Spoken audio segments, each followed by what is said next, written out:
Assalamualaikum warahmatullahi wabarakatuh. Saya Noval Hasan dari mahasiswa Universitas Muhammadiyah Jakarta, Fakultas Ilmu Sosial Ilmu Politik atau FISIP, jurusan Ilmu Politik. Di sini, di video ini saya akan menjelaskan tentang tipe kepemimpinan situasional, transformasional, dan transaksional. Minggu lalu sudah kita bahas materi-materi yang sudah kita bahas sebelumnya di minggu lalu, seperti tipe kepemimpinan laissez-faire dan juga tipe kepemimpinan karismatik dan semacamnya. Oke, video ini saya buat untuk memenuhi tugas dari mata kuliah kepemimpinan politik, dan juga saya ingin ucapkan terima kasih kepada dosen saya yang bernama Dr. Andes Muhammad Nasi MSI. Oke, pertama-tama saya akan menjelaskan tentang tipe kepemimpinan transformasional. Yang pertama itu akan saya jelaskan tentang transformasional. Jadi, tipe kepemimpinan transformasional memiliki pengertian kepemimpinan yang bertujuan untuk perubahan sesuai dengan gaya kepemimpinannya itu, yaitu adanya pergerakan untuk mencapai tujuan. Maka tujuan yang dimaksud di sinilah perubahan. Jadi pergerakan yang dibuat oleh si pemimpinnya itu sebagai perubahan dengan pergerakan yang ada tujuan tertentu. Nah, terus perubahan yang diasumsikan sebagai perubahan ke arah yang lebih baik. Jadi bukan perubahan ke arah yang buruk, tapi mengarah kepada perubahan yang lebih baik, menantang status quo dan aktif. Kepemimpinan transformasional memiliki 4 faktor yang bisa disebut 4I, yaitu idealist influence, inspirational motivation, intellectual motivation, individualist consideration. Nah, atau dalam bahasa Indonesia yang pertama itu karisma dan idealismenya yang dimiliki pemimpin. Jadi si pemimpin itu harus memiliki karisma dan idealisme yang dimiliki si pemimpin tersebut. Terus yang kedua itu yang tadi disebutin inspirational motivation atau motivasi inspirasional dari pemimpin kepada bawahannya. Jadi si pemimpin itu memberikan motivasi kepada bawahannya agar terus melakukan inovasi baru dan perubahan di dalam organisasi atau negara yang dia pimpin. Terus yang ketiga itu intellectual motivation atau stimulasi intelektual dari pemimpin kepada pengikut. Jadi memberikan stimulasi intelektual dari si pemimpin itu kepada pengikutnya itu. Jadi si pemimpin itu ngajarin juga kepada bawahannya gitu. Terus yang keempat itu individualist consideration atau biasa disebut dengan perhatian pada individu dari pemimpin agar pengikutnya bertumbuh. Jadi si pemimpin itu memberikan perhatian kepada individu atau bawahannya itu agar bisa tumbuh, berkembang, dan menciptakan perubahan. Ya, jadi kayak memperhatikan lah, kayak ngajarin gitu ya, kayak misalnya harus gini-gini, gitulah. Istilah transformasional ini dimunculkan pertama kali pada tahun 1973 oleh Dalton. Kemudian James McGriver Barnes, seorang sosiolog politik, menulis dalam buku Leadership di tahun 1978 bahwa seorang pemimpin menangkap motivasi para pengikutnya dengan tujuan untuk mencapai tujuan bersama. Jadi pemimpin itu harus bisa menangkap motivasi pengikutnya agar menciptakan tujuan bersama gitu, agar terwujudnya tujuan bersama. Burns membedakan antara kepemimpinan dengan pemaksaan karena adanya keinginan dan pengikut yang juga harus dipenuhi. Jadi pemimpin itu harus mengikuti kemauan dan tujuan bersama dari pengikutnya juga, jangan egois. Kalau egois itu jatuhnya mungkin ke pemaksaan ya. Jadi kalau pemimpin itu harus tujuan bersama yang sudah disetujui bersama gitu. Nah, terus ciri-ciri kepemimpinan transformasional. kepemimpinan transformasional itu memiliki ciri memperhatikan perkembangan dan perubahan prestasi dari para pengikutnya. Jadi si pemimpin itu memperhatikan terus perkembangan progres demi progres dari si bawahannya itu. Jadi dia itu terus memantau dan juga mungkin mengajarinya ya. Nah, terus pemimpin membangun kepercayaan diri serta mendukung pengikut untuk mengekspresikan segala potensi yang ada dalam dirinya, yang ada dalam diri si pengikutnya itu. Jadi si pemimpin itu memberikan motivasi dan juga dukungan kepada si pengikutnya itu agar potensi di dalam diri si pengikutnya itu berkembang gitu. Jadi terus ada perubahan di dalam organisasi maupun dalam si individu bawahannya itu.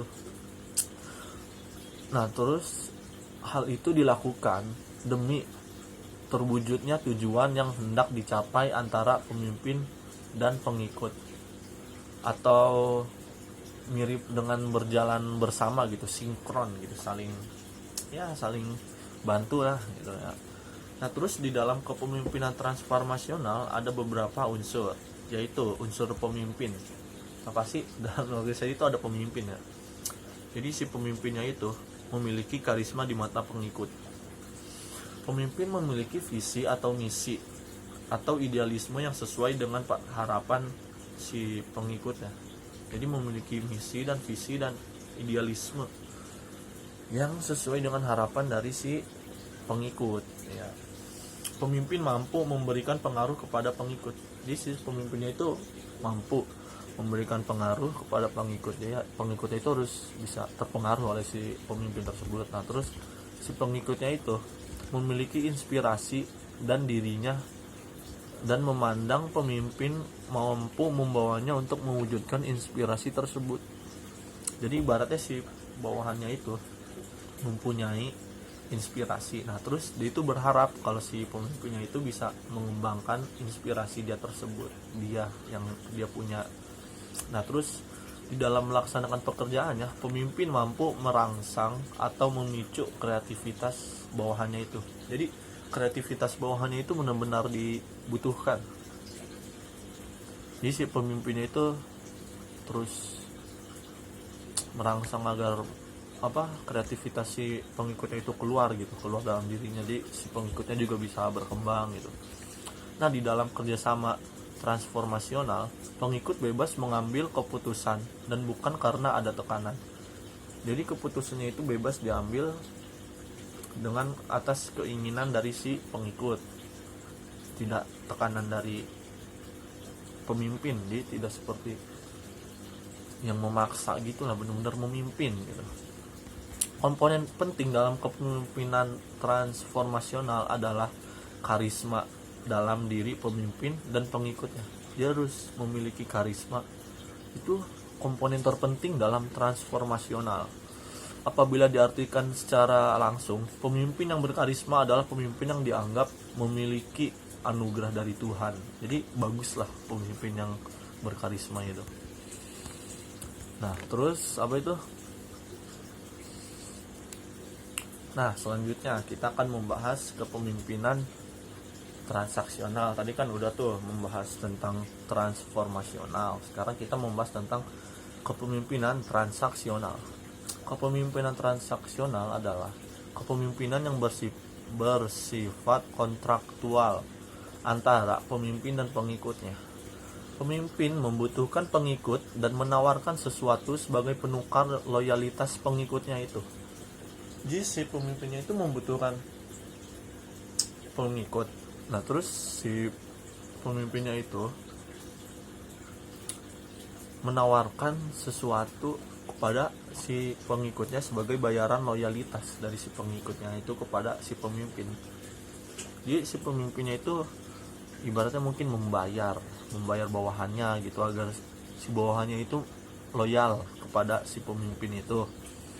Pengikut mau bekerja sama dikarenakan ada hal-hal yang ia kejar sebagai reward atau penghargaan, atau di si pengikutnya itu kerjanya itu ada maksud gitu kepada si pemimpin, mungkin hadiah atau mungkin gaji semacamnya lah.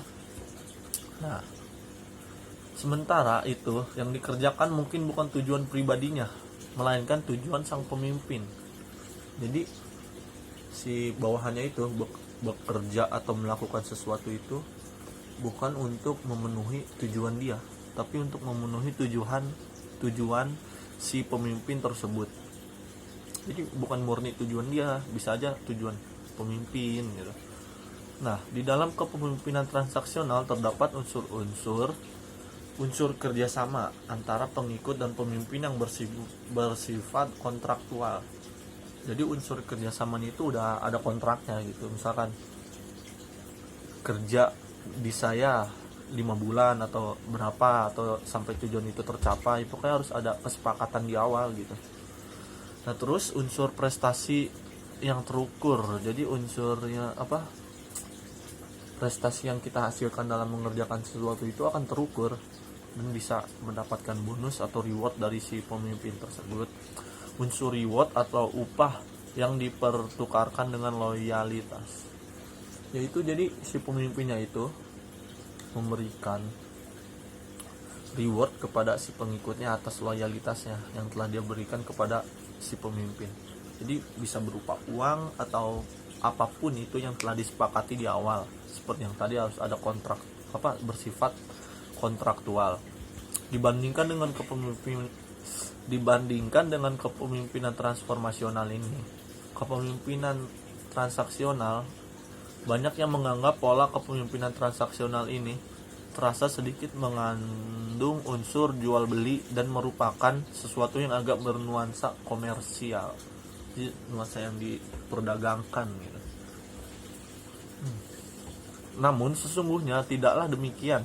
Jadi tidak sesuai dengan gambaran yang tadi, hanya seperti dugaan gitu. Nah, terus kepemimpinan transaksional haruslah dipandang dari sisi ilmu dan sudut pandang intelektual yang netral. Apabila tidak, kita akan terjebak dalam situasi perdebatan yang tidak perlu tentang motivasi komersial dan masalah istilah. Pada kepemimpinan transaksional, seorang pemimpin tidak memiliki figur yang sempurna seperti pemimpin karismatik. Jadi figur pemimpin itu nggak bagus gitu. Jadi tidak seperti karismatik atau yang sebelumnya gitu. Oh, ini figur itu bisa kurang bagus atau gimana gitu, pasti ada kurangnya sih. Pemimpin tersebut juga tidak perlu memiliki superioritas dalam bidang tertentu. Dia tidak harus memiliki superioritas dalam bidang tertentu, dan pemimpin tersebut mungkin tidak harus memiliki keahlian di bidang tersebut ya, karena kan menyuruh bawahannya tuh. Seperti yang terdapat pada kepemimpinan transformasional itu. Kepemimpinan transaksional juga tidak selalu terkait dengan uang di dalam hubungan kontraktualnya. Meskipun ada ciri reward yang dimaksud, tidaklah selalu berupa uang atau hal-hal komersil semata, bisa barang atau apapun itu. Pokoknya yang udah disetujui dalam kontraktual tersebut sebelum bekerjanya itu. Sistem kepemimpinan transaksional juga memudahkan sistem manajemen modern, di mana tidak harus anak dari pemilik perusahaan yang melanjutkan kepemimpinan perusahaan di dalam oleh orang tuanya. Keuntungan dari sistem ini adalah bahwa sang anak bisa memilih untuk meneruskan usaha ayahnya atau menyerahkan usaha tersebut untuk dikelola oleh orang lain. Jadi si anak itu bebas, dia mau meneruskan atau diserahkan kepada orang lain untuk dikelola lagi yang bersifat profesional mungkin, atau dia merasa tidak profesional, dia dikasih ke orang yang profesional dan membuat bisnis yang lain tanpa kehilangan haknya atas perusahaan sang ayah. Jadi kayak itu yang tadi, si anaknya itu memiliki sifat transaksional, jadi menyuruh bawahannya untuk mengelola perusahaan ayahnya. Nah, terus si anaknya itu bisa saja membayar bawahannya itu. Nah, kepemimpinan transaksional ini kan udah transformasional dan transaksional ya. Ini kan udah tuh transaksional dan transformasional. Nah, sekarang itu kita akan membahas kepada kepemimpinan situasional. Kepemimpinan situasional merupakan gaya kepemimpinan yang dilakukan berdasarkan situasi yang ada. Jadi tergantung situasi, seperti namanya ya, kepemimpinan situasional. Berarti tergantung situasi yang ada, Penggunaan situasi untuk menentukan apa saja hal yang akan dilakukan sangat penting agar suatu organisasi bisa berjalan mulus dan juga sesuai keinginan para anggota dan pemimpinnya. Jadi agar organisasi itu lancar, jadi kita harus bisa membaca situasi juga untuk mengambil keputusan. Perubahan situasi akan menyebabkan perubahan kebutuhan yang ada pada anak buah. Jadi si gaya kepemimpinan ini tuh berubah-ubah tergantung situasinya, kebutuhan anak buahnya itu. Perbedaan tersebut menjadikan pemimpin harus memilih gaya kepemimpinan yang berbeda di situasi anak buah yang berbeda. Hal ini dilakukan agar setiap anak buah dipahami oleh pemimpin apa yang sedang dibutuhkannya dalam mengerjakan tugas dari pemimpin. Pengetahuan pemimpin terhadap apa yang dibutuhkan oleh anak buahnya hendak segera dipenuhi oleh pemimpin agar anak buah tersebut bisa bekerja secara lebih optimal. Jadi si pemimpin itu harus mengerti kebutuhan anak buahnya agar kinerja dari anak buah tersebut bisa optimal dan bisa sesuai dengan keinginan si pemimpin. Pengetahuan pemimpin terhadap kondisi anak buahnya ditindaklanjuti dengan pemilihan gaya kepemimpinan yang paling tepat untuk anak buah. Jadi tergantung situasi gitu, sesuai namanya situasional. Pemilihan gaya kepemimpinan yang sesuai dengan kondisi anak buah menjadikan kinerja anak buah bisa bekerja seefektif mungkin. Hal ini tentunya akan sangat berpengaruh terhadap kinerja organisasi yang sedang dipimpinnya. Jadi si pemimpin ini harus bisa memilih anak buah yang tepat juga sih, dan juga harus memenuhi kebutuhan anak buah di situasi yang berbeda agar si anak buah itu bisa bekerja efektif dan bagus kerjanya dan hasil kerjanya memuaskan, dan organisasi itu akan terus survive dan berkembang dan terus berjalan dengan baik. Oke, sekian presentasi atau penjelasan dari saya tentang 3 tipe kepemimpinan, yaitu tipe kepemimpinan transaksional, transformasional, dan juga situasional. Oke, saya ucapkan terima kasih telah mendengarkan, dan juga saya ucapkan terima kasih kepada dosen saya, Dr. Muhammad Nasih, MSI, atas bimbingannya dan juga pelajaran-pelajaran yang telah diberikan oleh beliau. Oke teman-teman, saya harap kalian itu selalu di rumah aja ya, mengikuti anjuran pemerintah untuk melakukan physical distancing dan jangan keluar rumah kalau tidak ada hal-hal yang penting-penting amat gitu. Tetap di rumah aja, oke? Sekian saya ucapkan, kurangnya mohon maaf. Wassalamualaikum warahmatullahi wabarakatuh.